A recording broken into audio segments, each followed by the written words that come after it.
Okay, what? Oh no. Is this fine? Still quiet?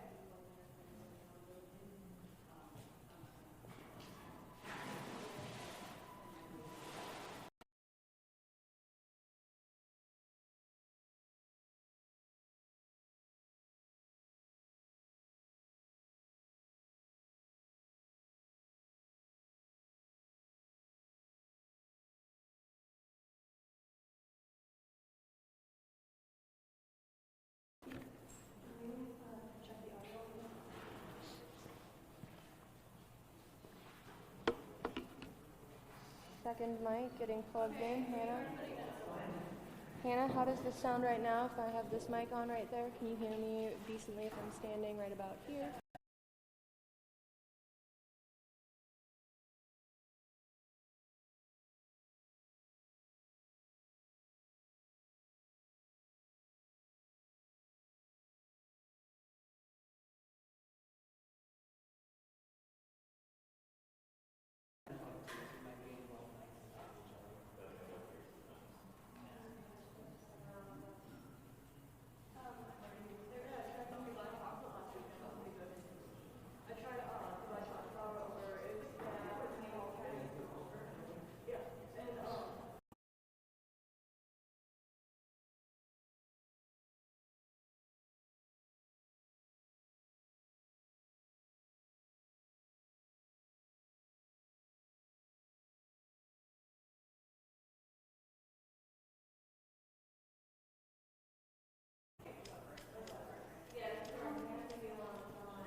Everybody, thank you for joining us. My name is Representative Liish Kozlowski. I use they, them pronouns.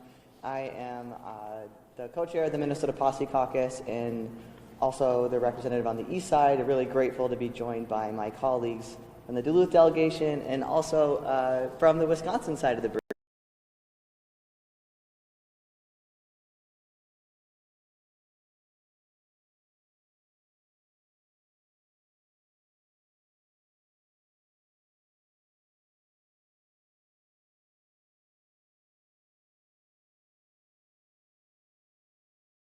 Communities of color, working class people on our economy and really our shared humanity, and that is why we're here today, united across the bridge, fighting for our communities. Mass federal agents who are cosplaying paramilitary tactics have disrupted our daily lives, are shutting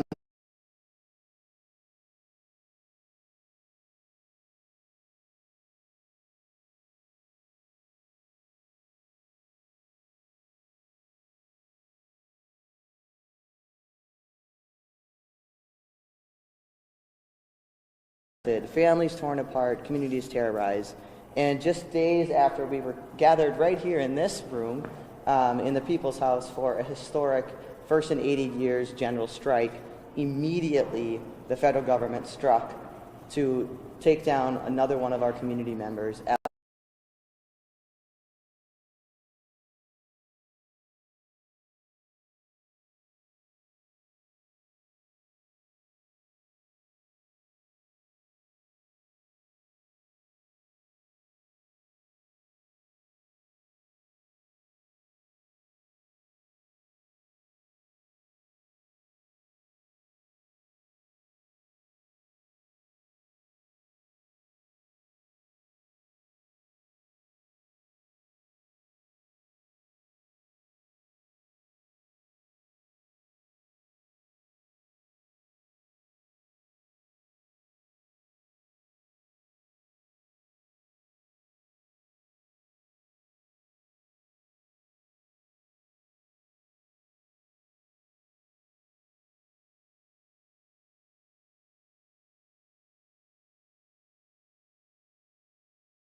Upper St. Louis County, where we've had a national state legislators group that has banded together in collective effort to get ICE out everywhere.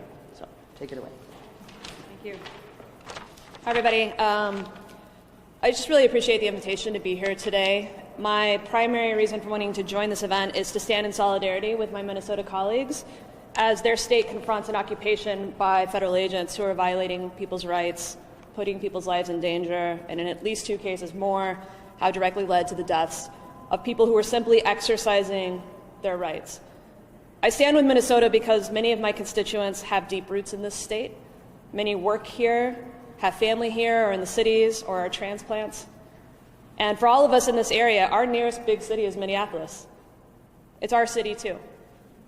And I stand with Minnesota because I know Wisconsin could be next in terms of having one of our major cities occupied by a federal force. But I also want to call attention to what's already happening in rural areas. I represent the South Shore of Lake Superior. Aside from the city of Superior, my district is rural and remote, and people are being kidnapped from our communities too. Their families are being left behind, often far away from cities and the resources that cities can offer. But we are doing what we always do in rural areas. When our neighbors need help, we step up quietly, without any fanfare, in this case, totally under the radar, helping to pay bills to get people where they need to go. And it's not easy. People are being terrorized, and all of this is completely unnecessary. I also want to acknowledge that as the representative from Superior, that I represent the area with the Douglas County Jail, which has a contract with the federal government. The jail has had this contract for as far back as anyone can remember, since the 1930s. And that means that whenever the federal government needs to detain someone, they can contract with Douglas County. This is a long-standing contract, but conditions are clearly different now. And so I've had many constituents reach out to me to ask for review. And I want to say that I welcome that review. I think that they absolutely have that right. And if this moment has taught us anything at all, it's that we all need to take more responsibility for our democracy, and we need to ensure that transparency and accountability are the norm at every level of government. I've talked to the Douglas County Sheriff. He feels that the conditions in the Douglas County Jail, from his perspective, are better than they would be perhaps at these federal detention centers, but that doesn't mean that the public doesn't have the right for transparency, oversight, and accountability. So clearly, to anyone who thinks that this is about immigration enforcement, no one is standing in the way of immigration enforcement when it comes to violent criminals who are undocumented, who should have due process still, but should be deported if that's appropriate. That's not what's happening here, and that distinction, in case anybody is unclear, that distinction matters. We're seeing racial profiling leading to people being detained no matter their immigration status. We're seeing people who did everything right, everything legally, who are being detained and deported. And we're seeing those arrests happening in the most brutal, inhumane, and dangerous ways possible. None of this makes any of our communities safer. If the Constitution, our legal document that guarantees all of our rights and that protects us from our government, is going to mean anything at all, it has to apply to every single person. And this is not a radical concept, and it should not be a partisan position. So again, I'm happy to be here with my colleagues from Minnesota, and I will turn it over to the next speaker. All right, I'm back again, and thank you, Representative.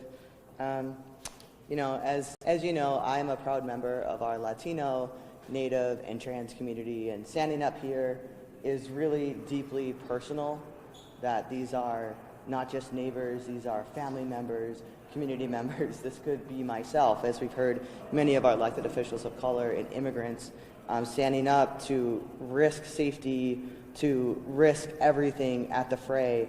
Folks who are joining who are not used to being political or getting in the sphere in any manner of the word, but because Minnesotans deeply care for each other. And we know that what we're witnessing here in Minnesota is not new, that this is just a playbook that is regurgitating itself as this nation was founded on stolen land, on stolen labor, on land dispossession and displacement. This is not something new to my family members who have been ripped apart at the hands of the federal government. But I will say that this government is messing with the wrong region. This is where the American Indian movement was birthed, where the George Floyd mobilization rose up, where climate justice and water protectors have reverberated across the world, and now we're rising up against this reign of terror. I also want to be really clear that ICE and these surge operations, as they call them, are deeply impacting Northlanders. I will tell you that I've accompanied Duluthians to the Whipple building for their immigration check-ins, in that piercingly scary moment of, is the person asking, am I going to be taken behind bars and detained and deported, or am I going to be able to go back home to my family in Duluth? Students who are calling from across the other side of the state saying, can you help me get a safe route home from college? I can't go through Alexandria or St. Cloud, where they've set up a checkpoint on the road. Brainerd and Crow Wing County and Itasca are working with ICE. Minneapolis feels precarious. How can I get home to Duluth? We've assisted Native Americans across the state who are being brutally interrogated and picked up unhoused relatives. Just this week, 2 more detainments occurred from the Standing Rock tribe and others. The most original people are being held at Fort Snelling, which is the Whipple building, which is the site of a mass burial grave, as well as our original genocidal camp. The ACLU of Minnesota has filed a lawsuit to protect legal observers, and I want to raise your attention, as Representative Stroud referred to at the Douglas County ICE Detention Center, that in that ruling, in that briefing, there is a story about a woman from St. Paul who was detained on her way to work. They took her up the route, Duluth to Superior, and they detained her there. She's diabetic, she needs life-saving insulin, and was denied medical care right here in our community. Our office has worked with rapid response teams across Minnesota and Wisconsin to make sure that folks are getting legal representation, medical care, interpreters, to do things like DOPA forms so that folks who are detained can make temporary child custody plans for their children. Just yesterday, Senator McEwen and I attended a hearing right here at the federal building. We know that ICE lies. We've seen this across the state where they make assertions that these are criminals that are sex trafficking or that they're ramming vehicles, and I would just urge you to believe your eyes and not their lies. All those charges have been dropped. In many of those cases, the harm is already done. I also want to say lastly that the unseen heavy toll on our Somali, Native, Latino, and Asian communities is what grinds me the most, because it's maybe unseen to folks out here, but it is very much lived by us inside. Duluthians, 10 that I know of at least, who have been coerced by CBP and ICE to self-deport, not out of choice, but out of fear. And this is the reality. And so I am also incredibly proud of Northlanders, of Minnesotans who've risen up, demanding accountability against these reckless attacks and refuse to be silent. In partnership with immigrant communities across the state, just last week was it? I can't keep the days straight. We hosted a constitutional observer training that had over 300 Duluthians getting geared up to be legal observers. We have mutual aid networks springing up in every network. We also hosted a roundtable for our immigrant and communities of color right here so that they have the tools to be equipped to protect themselves, but also are leading the way. And so look to our immigrant and communities of color. Over the last 24 hours, as we've been talking, that the news changed swiftly, but we are urging you to stay vigilant and stay alert, because just this morning, although Bobino and Nome and those are being demoted for their crimes against humanity, we know that Secretary Hegseth signed an approval for DHS to just retool their operations to house that in Fort Snelling, and for the agents to be housed there, and an increase in weapons and machinery. So we know that this will not end with simple reform. ICE is only 22 years old. It's here to protect power, to target and prey on people of color and immigrants, not protect us. And we won't end until these racist massive portions are over.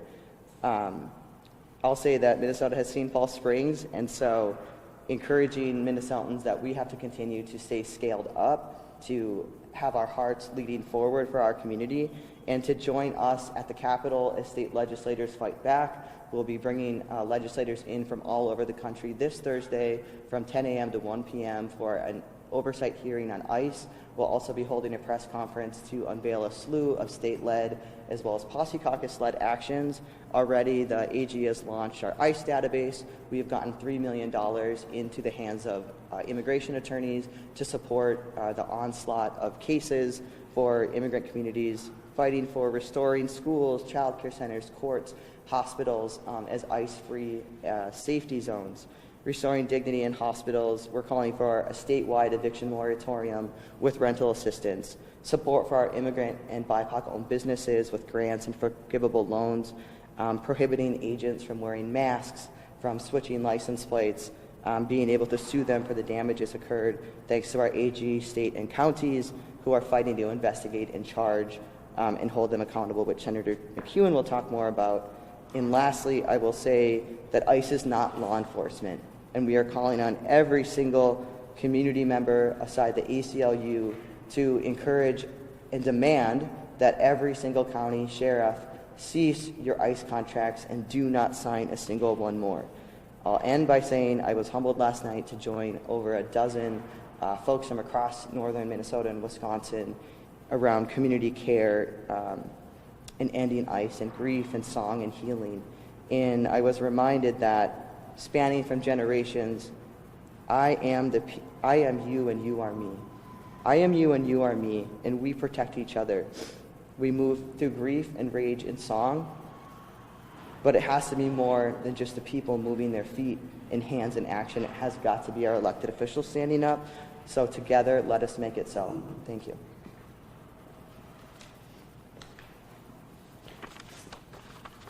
Just want to start by saying thank you to you folks for coming out and covering this, and also to my colleagues for standing alongside us today. We keep hearing a bunch of different reasons why this is happening in our state. We've heard that it's about public safety, It's about getting the worst of the worst off of our streets. What they don't tell you is that the worst of the worst, many of those folks that they claim to have caught were already in our jail systems, were already in our prisons. What they are doing, if they were truly coming after the worst of the worst, they would be using judicial warrants, and they would be following the laws. They wouldn't be using children as bait. They wouldn't be going door to door asking their neighbors to point out where the brown people live. So then they said it's about immigration. It's about illegal immigration, and that is the problem. That is why they're here. We know that Minnesota is ranked in the bottom half for what people call illegal immigrants. If it was about that, they wouldn't be here either. But we know it's not about that. We know if it was really about that, the folks in Washington, D.C. would be working on and passing comprehensive immigration reform so that we have an immigration system that works, not the one that has been broken for decades. Then we heard that it was about fraud, right? They are sending these people here because there's fraud in Minnesota. If it was about fraud, they'd be sending forensic auditors and accountants to help root out the fraud and hold those people accountable. Not thugs in masks, breaking down doors, busting windows, and creating chaos in our streets. Operation Metro Surge is not just focused in the Metro, and I think that's a tactic that they use. This is happening all around our state. It's not about any of those things. It's not about public safety. It's not about immigration. It is not about fraud. It's trying to make an example of Minnesota. It's trying to bully Minnesota into giving over our voter rolls, about giving over our Medicaid rolls. And they did make an example of Minnesota, but I don't think it was the example they intended. To the folks that look like me, white skin, blue collar, now is the time to use your voice. Now is not a time to stay silent and go on with your day. Be an Alex Peretti. Be a helper. Use your voice to protect your neighbors. Staying silent isn't going to allow this to pass over. What is happening is fundamentally ripping at the core of who we are as a society. And it impacts every single one of us. To those of you that are in public safety, my fellow firefighters, my EMS partners, law enforcement, I know like me, many of you took an oath. And while our oaths may look a little different depending on the profession or the agency that we work for, I have no doubt some of the similar core tenets remain: to protect and uphold the Constitution, to serve our communities with bravery and courage. And I would ask every one of you to look at what is happening on our streets through that lens and tell me if they are upholding the oath that you took. Because our ability to do our jobs is predicated on trust. When somebody calls for help, they trust that people are going to show up to their doors to help them. That is the only reason we are able to do that work. And what is happening in our streets right now is shattering that trust that many of us have spent our careers building. I am so unbelievably proud of my fellow Minnesotans who've showed the country and the world what it means to stand up for our neighbors and love and fight for people that we may never meet. This isn't over. And while they tried to make an example here in Minnesota, they will go somewhere else, and we will keep standing up and fighting back. Thank you.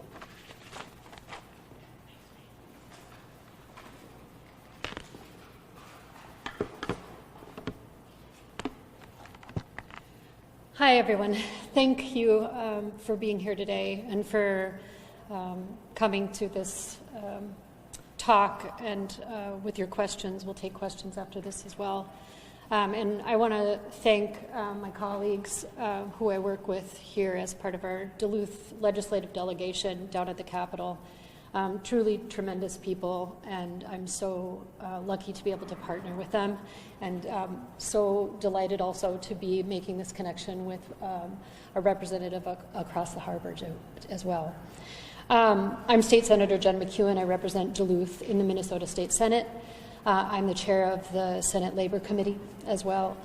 I think what I'd like to add is just a short thought before we take some questions about enforcement. And what I'd like to sort of ground us in some of the comments as we were hearing my colleagues speak, one of the things I really want us to get grounded in is how horrific these assaults on our communities have been.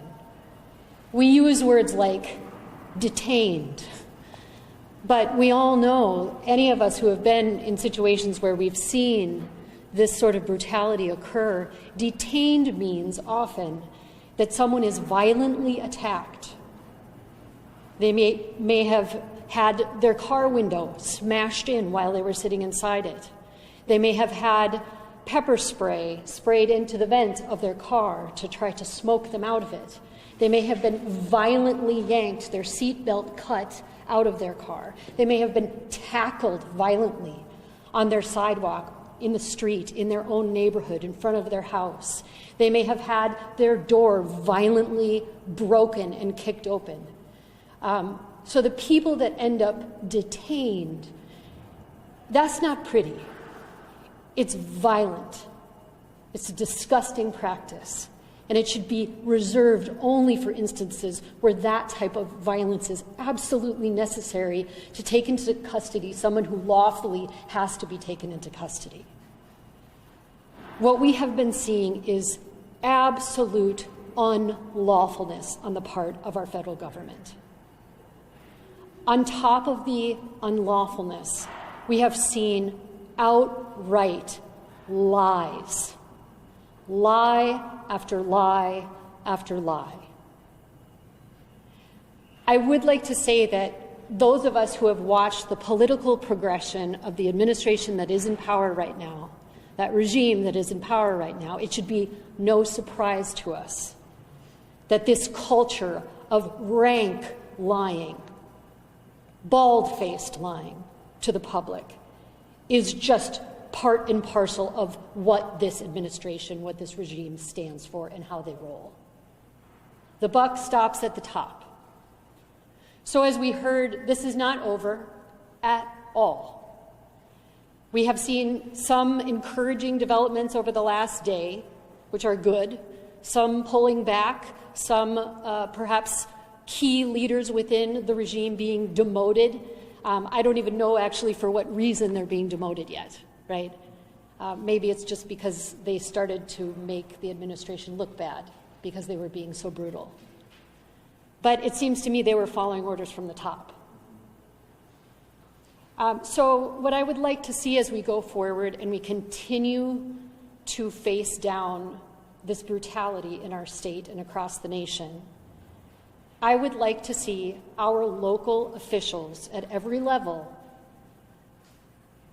take the reins in investigation, take the reins in charging criminal behavior, and then charging when it is appropriate to charge, actually carrying through those charges, taking people under arrest, having them go through the court system, have their due process like anybody else who would be charged with a crime. We have seen with our own eyes what appear to be assaults, murders, false imprisonment, property damage, outrageous felony-level property damage, disorderly conduct at a level of also felony-type disorderly conduct, to get to the point where we have people in our community here in the Northland who are afraid to leave their homes, who shelter in fear, who need people to bring them their groceries, who are afraid to go to work, afraid to go to school. It can't continue like that. So I am encouraged by those local officials, county attorneys, law enforcement agencies at the Minnesota state level, at the county level, who are deciding we can't count on the federal government anymore, clearly. We are going to investigate these crimes ourselves. We're going to gather evidence, and we are going to charge when appropriate. I think that our counties around the state and law enforcement around the state need to take that example and go with it.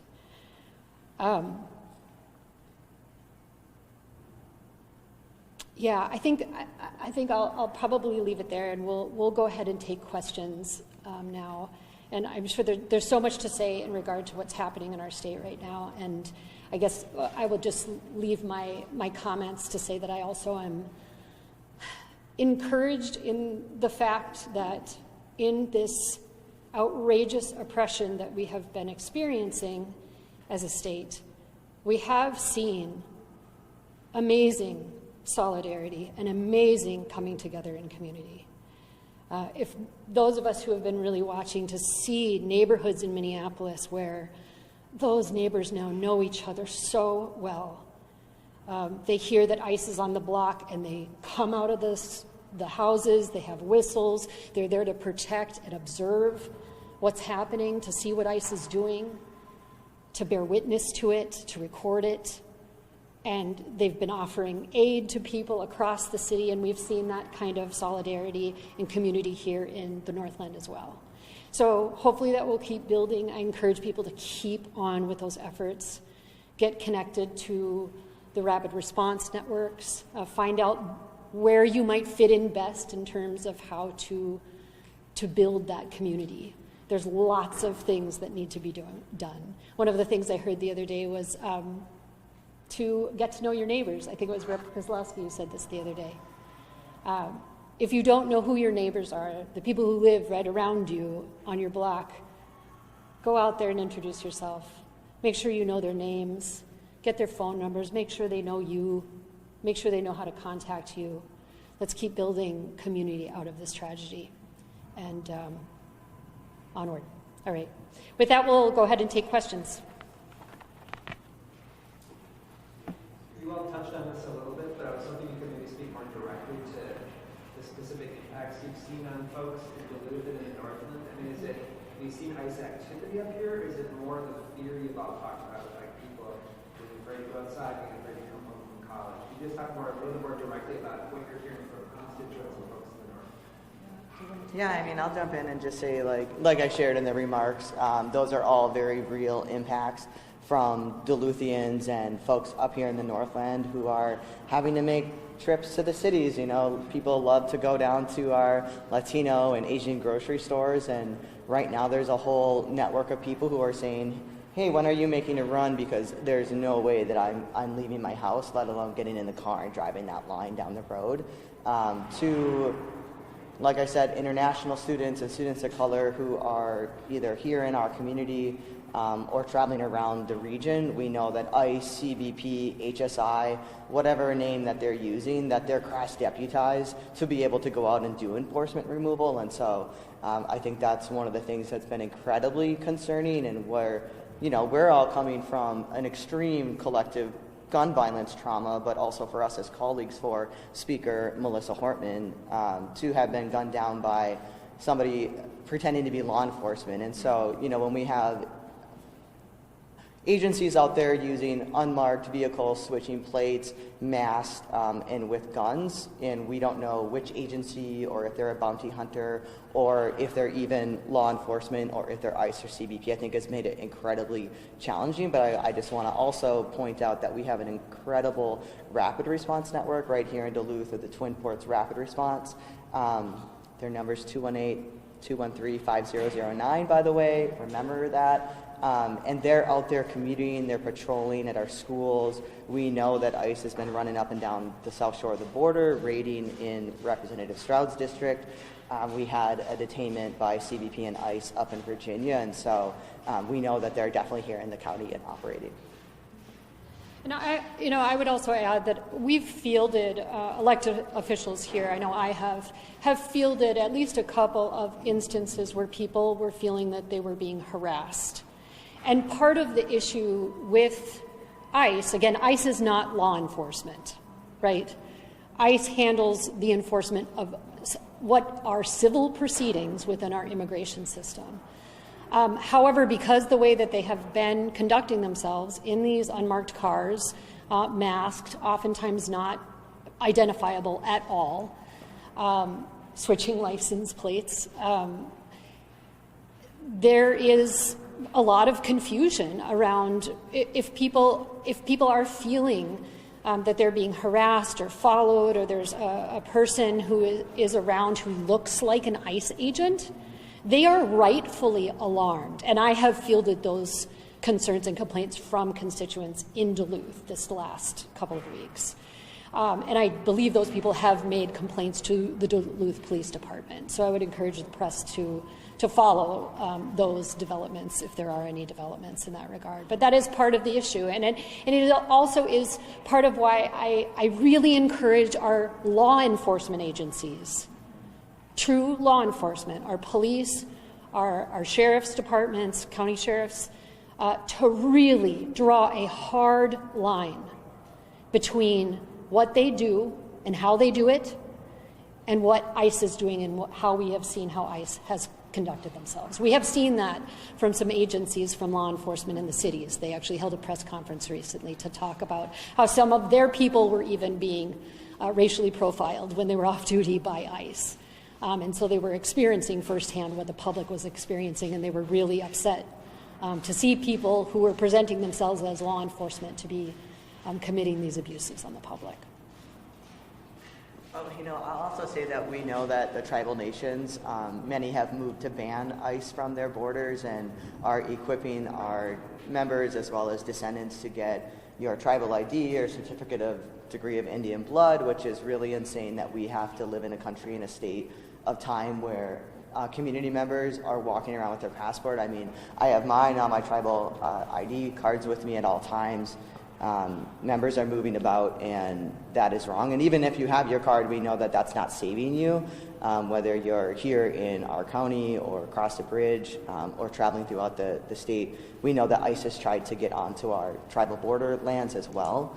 And so they're all over, and what we can just say is, like, that's why we need them out, because the impacts are so severe, and I could talk to you all day about the impacts here in Minnesota, our tribal nations that share geography.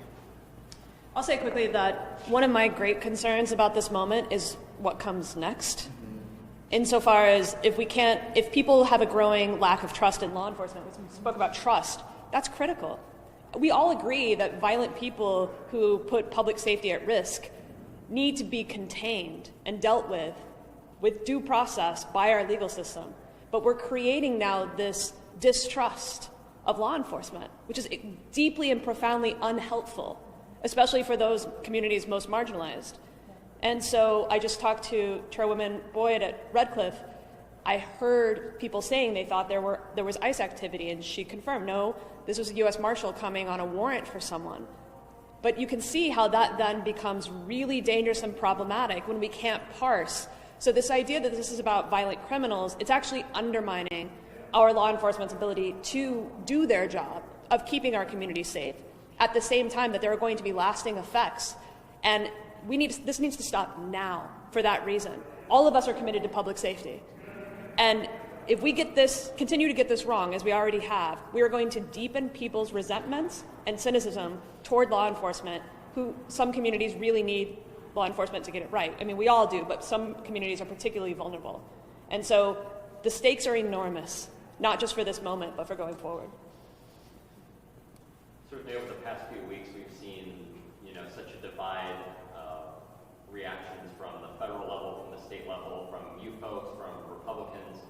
In the past few days, there have been a few Republicans breaking with the federal administration, speaking out. I wonder if any of you have had some of those conversations across the aisle with your colleagues.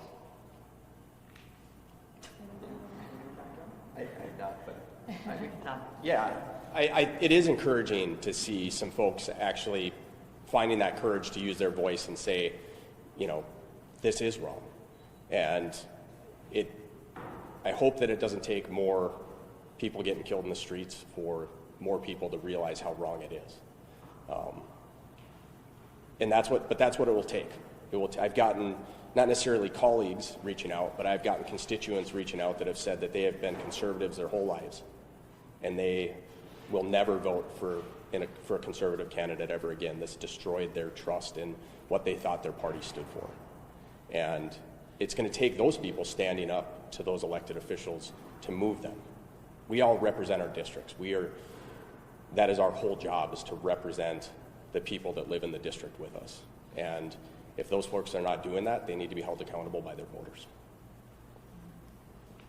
And I'll just say, like, you might be a bit surprised that I have some strong ties with our Republican colleagues, some of who have come out and doubled down in support of the unconstitutional and just the destruction. But as we've seen, the Republican gubernatorial candidate dropped out of the race, citing that they just cannot stand for these kind of attacks on Minnesotans and humanity. We've also been encouraged, some of our House members have been recently posting that, they've made calls that it's not necessarily folks who are getting to Twitter and X or whatever it's being called these days and inking a post, but making calls and having conversations in the background. And as we saw the president actually calling Governor Walz yesterday, he said for a 10-minute phone call, we'll see what, if anything, that actually shifts. But I think we're hearing, and because we represent, especially you, out in a lot of Republican areas, that there's people who are reaching out to our office because they don't have anybody out there fighting back and protecting them. And so our federal delegations, we're telling them every single day, we're on the phone with them, like, do not give them another cent. And in fact, this is beyond reform. This isn't about officers or agents that are not trained. They aren't making mistakes in looking at passports and documentation. This is on purpose, and I just think Republicans can't keep glazing over their eyes, and we're seeing them coming forward. But we need at the House at least one Republican with moral courage and clarity to be able to vote and pass the legislation, which is why it is imperative on us to use every single legislative and executive lever at local, state, and county levels, because they are roadblocked there. I would just add real quick to that we've reached this really emergency critical point right now. I think that what we have seen this last week is this realization by many people that this is not about like a spectrum of politics. Are you on the left? Are you on the right? Are you conservative? Are you liberal? What's your political ideology? We now have a fascist federal regime in power terrorizing Americans. That is what this is. It's not conservatism, which I have a lot of respect for, actually. This is fascism.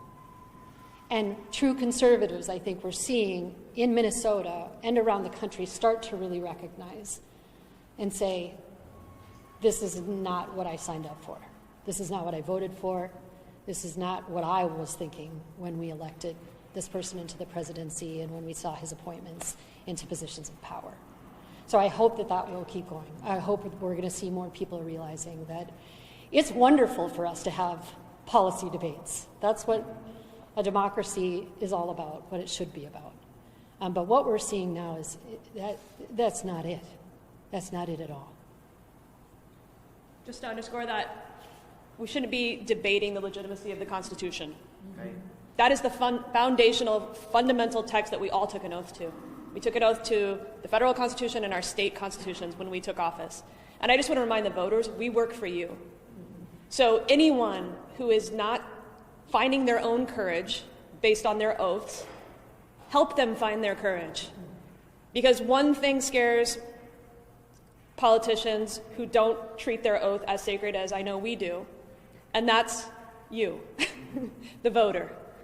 Call, call, call, demand meetings, demand that they reinforce the sanctity of the Constitution and show that with their actions. And this moment is really, really critical. If we don't defend the principles of constitutional order now, what will stop future escalation? This is the moment. So I'm just asking voters to please remember that we work for you, and it's time to stand up as much as you possibly can. I just want to say the images out of the Twin Cities has just been so heartening, and one of the most crushing things about the murder of Alex Prutti the next day was that it changed that story. Let's never forget the story of what we saw on Friday, and let's make Alex's life a testimony to that courage and that desire for all of us to stand up and take care of each other. So, thanks. No, can I just add one thing that I was thinking about? I know. One of the things that I had been thinking about in regard to the absolute slander and attempted character assassination that the administration, the federal administration, tried to levy against Alec Preddy and also Renee Good. I hope that, as we have seen now, all of their friends and family and neighbors and community come out and say, no, actually, these people are amazing, loving, kind people, family people, community people, people involved in caring for others all the time. Nothing could be further from the truth. I hope that people who were believing the administration previously, when they made these false assertions that they were going after the worst of the worst, that they're only going after people who actually need to be deported, or that the people that they're encountering and taking into custody somehow were violent or deserved it, go back and question all those assumptions. Because I think we have seen in stark reality over these last 2 weeks just how willing they are to lie and lie and lie. So don't assume, I don't think that we can assume that anything that they are telling us has any grain of truth to it. And I really encourage the media and the public, if you had assumed that maybe because they were in government and they held these official positions, that when they issue a press release or an official statement that adds some grain of truth, I don't think you could assume that anymore. So I hope people won't be. Thank you, everyone. Thank you. That's a wrap. All right. Thanks, everybody. Yes, that'd be great. Thanks, you guys. Same. I'm horrible. I need a social media person.